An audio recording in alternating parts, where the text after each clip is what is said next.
Hello everyone, Republic Jim here, and I am outstanding in my field, but I'm not alone today. This time I have Jasper with me. Say hello, Jasper. He's our big puppy. He's not quite 8 months old and currently somewhere around 110 pounds. And just taking him out in the deep snow for a little bit of a walk. It's a beautiful Sunday afternoon. It's been sunny all day and relatively warm. I think it's somewhere around mid to low 20s at the moment. And we've had, within 4 days of last Sunday, we had almost 2 feet of snow altogether. So it's piled up kind of deep here and it's soft in places. Makes it a little difficult to go.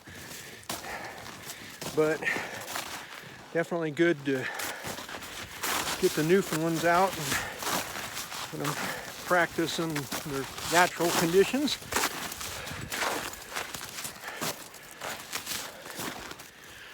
So anyway, what I wanted to talk about today is an article that I saw in the news, which I'll put a link to down below in the description. But it's about a tragedy that took place in Pakistan, apparently near a resort, which I didn't even know they had resorts in Pakistan. But nonetheless, a very unfortunate situation. They had extremely heavy snowfall and a lot of cars got trapped in the snow and they ended up spending the night.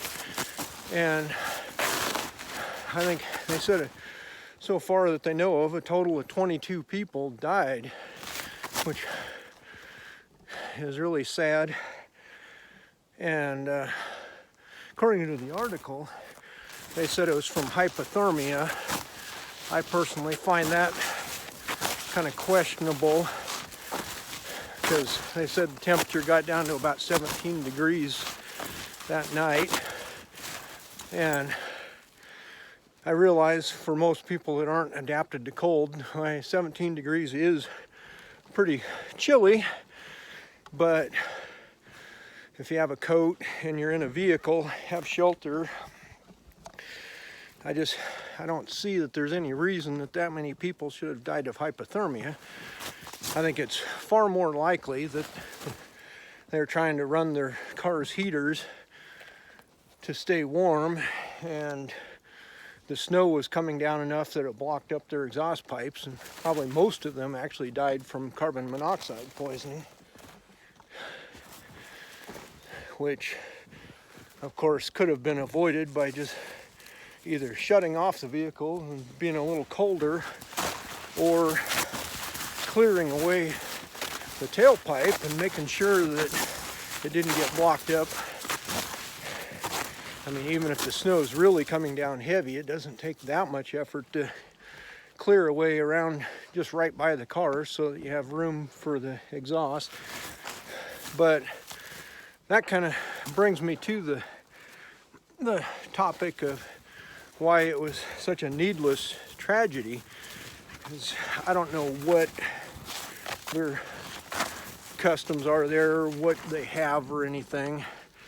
I would think that if it was a resort, it was probably more tourists, but if you're traveling to a mountainous place that's liable to get snow, it just, regardless of the circumstances, it makes sense to carry along some emergency supplies for cold weather. Pardon me, my radio got pulled off my pocket here by Jasper. Anyway, I always recommend having some blankets or a sleeping bag at least in a vehicle, even in the summer. You never know, if you get stranded, it could get kind of chilly, so having blankets would allow you to be a little more comfortable. And especially in the winter and in mountainous terrain, it just makes sense to have those emergency supplies to keep warm. Probably some extra clothing would be appropriate too. And then just a shovel. I'm continually amazed by how many people don't have anything in their vehicle that they can dig with. Jasper.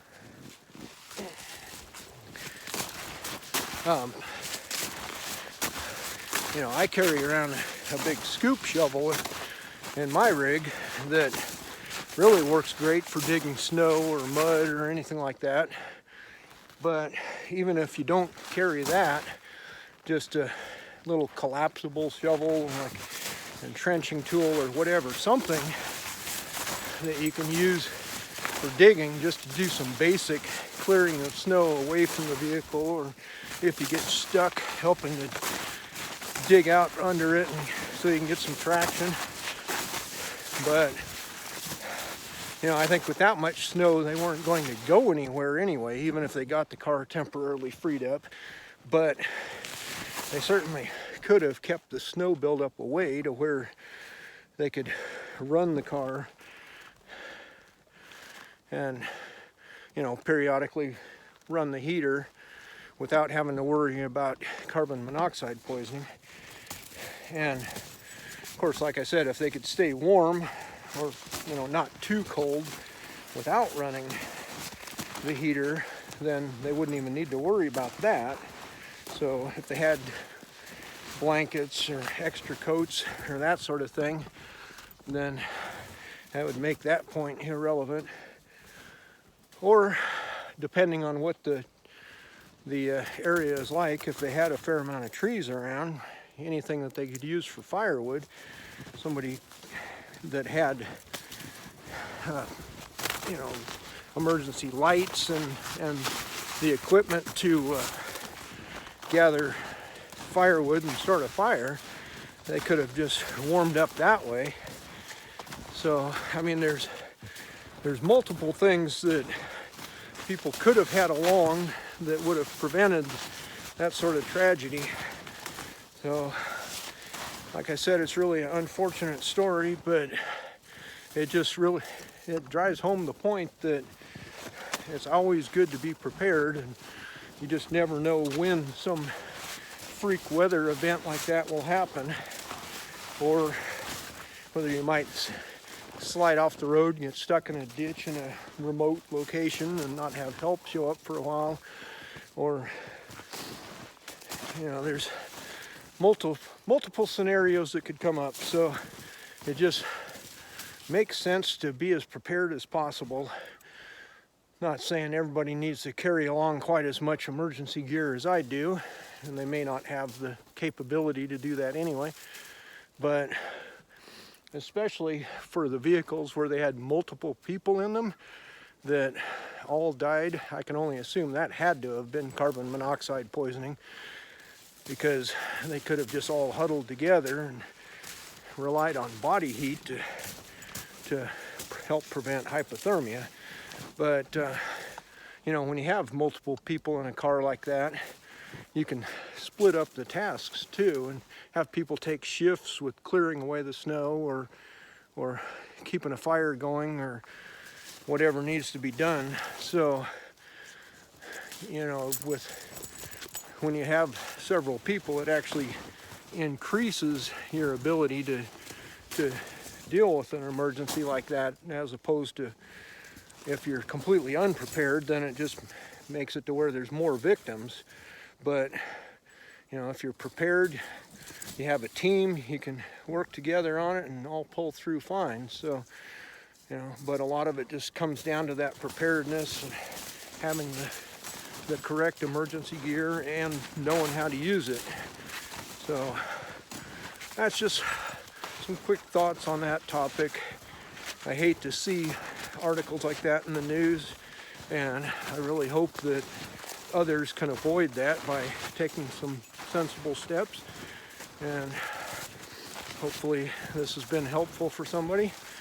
I'm gonna take Jasper back to the house now. I think he's getting a little bit tired out and bogging through this snow here. So we'll call it a day. I will call it a day, excuse me, and I'll talk to you later. This has been Republic Tim.